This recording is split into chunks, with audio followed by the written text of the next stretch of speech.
Hi everybody, welcome to my channel, or welcome back. Amy in AZ Vsg. This is my appointment for my PCP clearance. Good morning. It's Tuesday, April 13th, and I am waiting outside my primary care doctor's office for my appointment for my primary care doctor clearance for my surgery.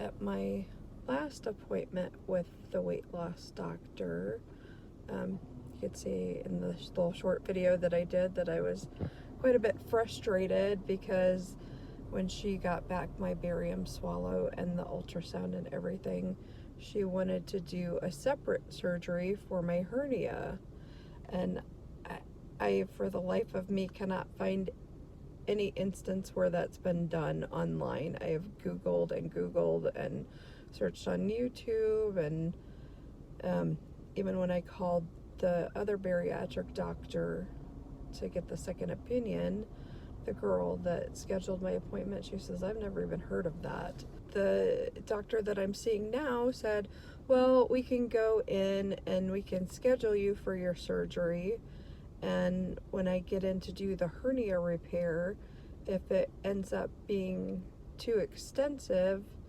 and not just a simple couple stitches, then we'll just do the hernia repair and close you up. And I'm thinking to myself, oh my gosh, that would be my worst nightmare, is to think that I'm going in to get my gastric sleeve done, go through all of the liquid diet and all of the mental preparation for it, just to find out that it wasn't done, and to have to recover from 2 separate surgeries. Seems like a lot of wear and tear on my body. The guy that I found through my insurance, his 2 specialties are hernias and bariatric surgery, so I'm hoping this guy will give me a little bit better news. So today, meeting with the primary care doctor, I still have a ton of appointments that I have to get done. And that's kind of what I wanted to do these videos on, is a lot of people don't talk about, they talk about meeting with their doctor, maybe meeting with their nutritionist, and meeting with the psychiatrist to get the psychiatric clearance. But in my experience, this process has been just a crazy array of tests, procedures, doctor's appointments, and I just kind of wanted to give a little background on that so people know what to expect, because it looks like you go see a doctor a couple of times and then you get approved and you have your surgery. And my experience hasn't been like that. I actually started seeing the bariatric doctor in August of 2020, and I believe I missed my October appointment. I went to November. December, my boss ended up in the emergency room, so I had to cancel that one day of. And then when I went to reschedule in January, because December they didn't have the January schedule out yet. When I went to reschedule in January, they didn't have anything open until February. So I missed December and January, which, guess what? It starts you all over with the 6 months with your insurance. So one of the things I have to talk to my primary care doctor about is I had a video appointment with her in January, and I had talked to her, about that I want to have the Vsg done, and what do I need to do with her to get the primary care clearance. And she put none of that in the notes. So if she would have put those in the notes for my January video appointment, then we could have used my appointment with her for January. So that would give me January, February, March, April, May. June would be my last appointment, and then we could schedule my surgery like end of June, beginning of July. But as it stands right now, I'm looking at probably August. So a full year since when I made the decision and started this process. So again, a little bit of background on me. My name's Amy. I am 51 years old, and I live in Peoria, Arizona. So my biggest reason why I wanted to do these is I definitely see that it helps keep people accountable. But I also, in my own research, being 51, it's hard to find anybody my age. And the older you get, the higher the risks are and the scarier it is. Sorry, I'm getting choked up. So I wanted to make videos so that other people my age could see that it's not too late. You know, I wish I would have done this sooner, but I didn't. And my husband's supportive either way, whether I do it, whether I don't do it, which is awesome. You know, I love him dearly. I just want to be able to do more things. So that's definitely my reasons why. I want to be able, when we go on vacation, to, like, we went on a cruise, I don't want to have to look at the shore excursions and see what are the weight limits. You know, I want to be able to look at it and go, oh my gosh, that looks like fun, let's go do that. I'd love to, I mean, even like kayaking, you know, who knew that there was weight limits for kayaking? So like kayaking, ziplining, my husband's actually went skydiving the first year that we met. For his birthday, he wanted to go skydiving, so I went down with him. I was too scared to death to do it anyway, but there was a weight limit. You couldn't be over 200 pounds. Well, oh my gosh, I've been over 200 pounds since high school. So I want to be able to do more things, be more active.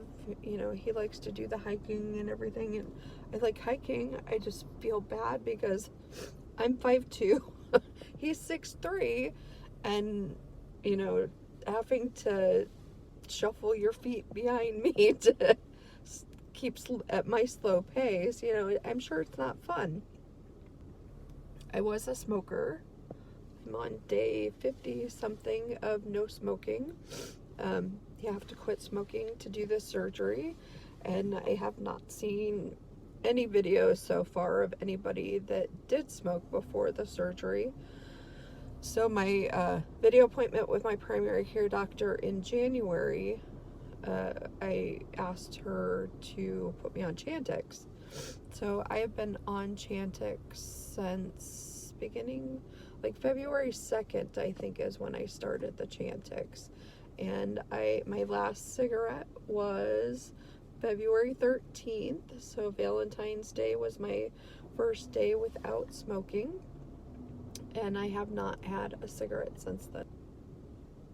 That's like a huge accomplishment for me. I'm still taking the Chantix, so I don't really feel like I've done anything. You know, I still have the medication that as soon as I start thinking about having a cigarette, it just goes away. It's the weirdest thing. You're like, oh my gosh, I need a cigarette. And then like 2 seconds later, you're like, oh, what was I thinking? You know, but it does not work with food. I wish it worked with food that way. You still think about food all the time.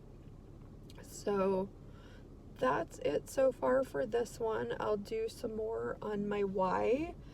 It's definitely not all body image. It's definitely health concerns. I do have high blood pressure, and every time that I've been tested for diabetes, it's been on the border, not in a diabetic range, but to where it is eventually going to be there, and I don't want to be there. So, and where I was going with the smoking is I was on Singulair, a steroid inhaler, and then the rescue inhaler, the albuterol. So I was on 3 different medications because I couldn't breathe and I was still smoking. So I now just take the Singulair and use my rescue inhaler maybe once or twice a week, but the other one I don't use at all. So that has been amazing, and I want to continue to make health improvements and make my life better. more fun. But anyway, I have to get into this appointment, so that's it for now. See you soon. Okay, so I am back already. Be here at 7:45 for your appointment. We don't open till 8, so more frustration. But what can you do? Not used to taping myself. Back to my how, why, what, where, when. So I have done, let's see, August, September, November, February, March, April. So I've done 6 appointments with the weight loss doctor so far. I have done the EGD, the scope where they put the thing down your throat. I did that appointment. I also did a primary care doctor appointment in January, video 1. That was to get the Chantix because I have to stop smoking, like I said, for the surgery. So that's 7, 8 appointments. Then I had to go do the barium swallow. I did a quick video on that right afterwards, so you could see my reaction. Holy crap, that was not fun. It wasn't awful, but oh my gosh, that stuff is just disgusting. I even told the little tech guy after we got done, I'm like, you lied to me, that stuff is disgusting. So that was another appointment, so that's 9. Today's my primary clearance with my primary care doctor, so that's 10. I also saw a cardiologist 2 years ago. I had one experience of where I had pain in my chest. We were actually at PetSmart taking our little Yorkie to, I think, to see the vet. He was getting shots or something. And I just like felt hot and, no pain in my arm. It was just in my chest. And I went in the bathroom and made myself throw up. And then after that, I felt fine. But, I didn't know if it was like a heart attack or what it was. And now that I've been through all of these tests, and have found out that I have a hernia, I'm just wondering if it maybe was something related to the hernia. So since I've seen a cardiac doctor in the last couple of years, they want me to go get a clearance from my cardiac doctor as well. So that'll be another appointment. I still have to do the psychiatric evaluation to get the clearance for that. And then since I'm over 50, woohoo! All you youngins be grateful. And not saying that any disrespect to anybody that's under 50. I'm just saying this is what you have to look forward to. I have to do a colonoscopy because once you turn 50, you get to have one of those done. So I'm going to talk to my primary care doctor today. They also have a couple other alternatives where they test your poop. So I'm going to see if I can do those instead of the colonoscopy, because having a scope in the throat and up the butt and all in one ear, yeah, that does not sound like fun to me. So colonoscopy still has to be done. I have to have a mammogram done. I have not had one of those in probably 5 or 6 years. I've only had one done in my life, and oh my gosh, it hurts so bad. Oh my gosh, it just seems like the list is endless, and my work is like, how many appointments do you need? Are you okay? And I have not told, there's only my boss's boss at my work knows that I'm planning on having the surgery done this year. I have not told my boss or my boss's boss that I'm having it done. I do work a corporate job, so it is 8 to whenever, Monday through Friday, sometimes Saturday if we are super busy. I I've been with the company for 7 years, a very corporate Fortune 300 company. My agreement to work with them was that I would work from home. This branch is in Scottsdale, Arizona, which is, I want to say it's like 30 miles, somewhere between 20 and 30 miles from my house.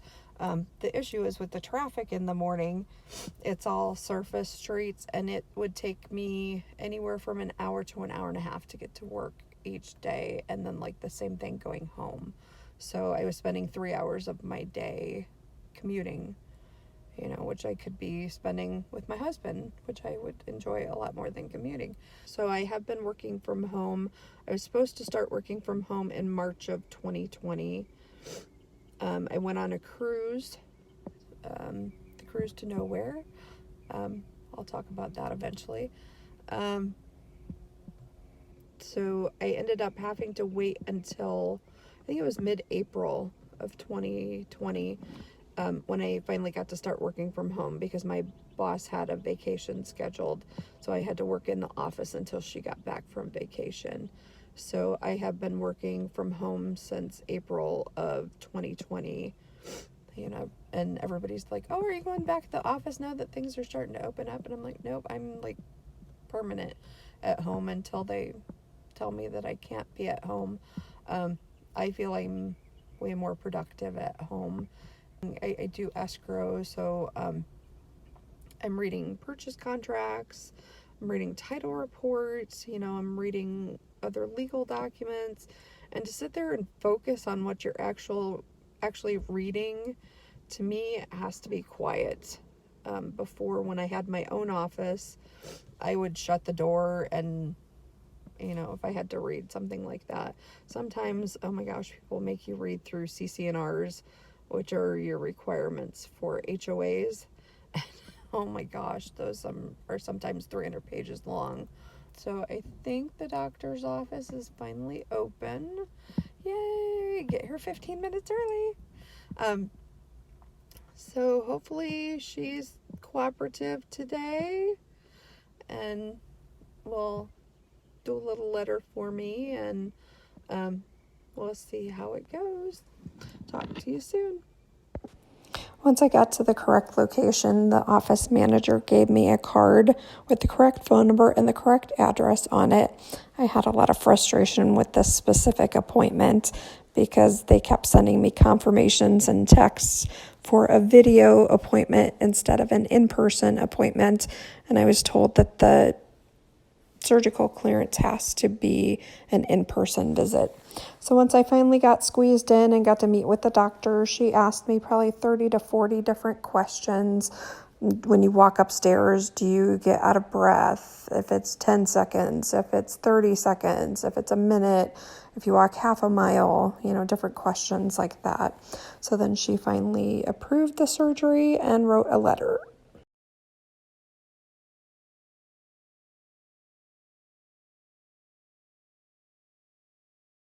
Thanks so much for stopping by and sharing my journey with me.